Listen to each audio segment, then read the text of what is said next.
नमस्कार, मी मेधा जितेंद्र पाठक. मी इयत्ता 8वीत शिकतो. माझ्या नाट्यछटीचं नाव आहे प्राण्यांना न्याय द्या हो, प्राण्यांना न्याय द्या.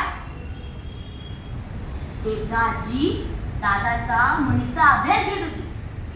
मला तेव्हा खूप शंका आल्या, पण मी त्या शंका आजीला विचारल्या तर आजी म्हणाली,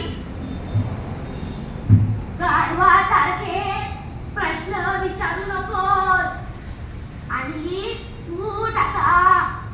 सकाळपासनं डुकरासारखा लोळतोयस.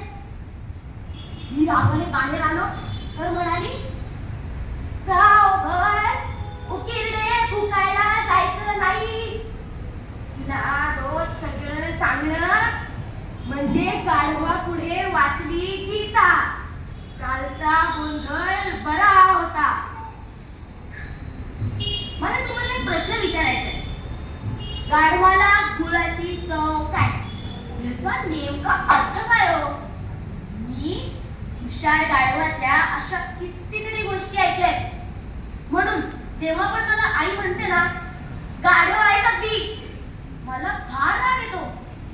आता आपण याच्या प्राण्यांना न्याय द्यायला नको का? आता ती हीच म्हण पहा ना, ओ कोणती होती आपली, अंधळ दळत कुत्र पीठ खात, असं का म्हणतात? कुत्रा हा इमानी प्राणी असतो. तो मांजरासारखा चोरटा थोडीच असतो. मग तो माझघरात पीठ खायला कशाला जाईल? आणि गेलाच, समजा तो माझघरात गेलाच, तर पीठ कशाला खाईल? चांगलं मटण, चिकन, फिश, ब्रेड, पोळी असलं काहीतरी खाईल ना.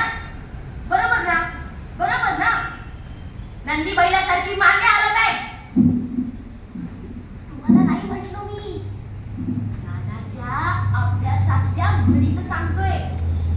बिचाऱ्या नंदी बैलाला सारखी मान हलवायची सवय असेल, जशी माझ्या दादाला आहे ना, बसल्यावर सारखा पाय हलवायची तशी. आणि मला सांगा, आपणच नंदी बैलावर छान छान गाणी रचतो ना, सांग सांग भोलानाथ पाऊस पडेल का?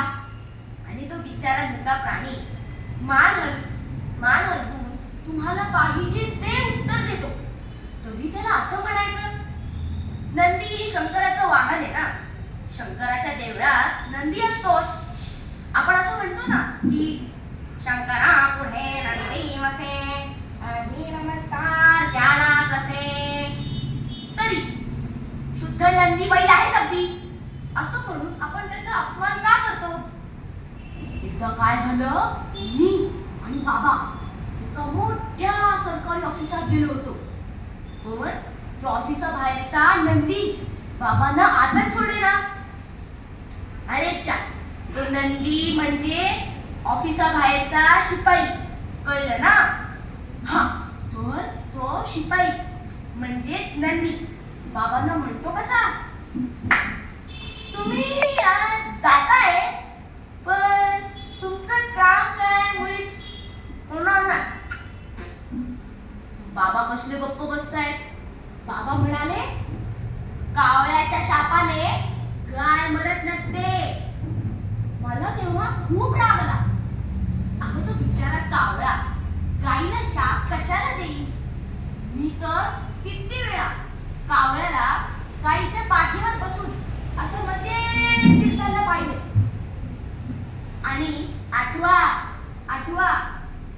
कावळा मडक्याच्या तळाशी असलेलं पाणी युक्तीने कसं पितो, रस्त्यावरचे पडलेले पदार्थ त्याच्या तीक्ष्ण नजरेने कसे खातो. कावळ्याची अशी हुशारी न पाहता त्याला असलं काही बोललं बरोबर आहे का हो?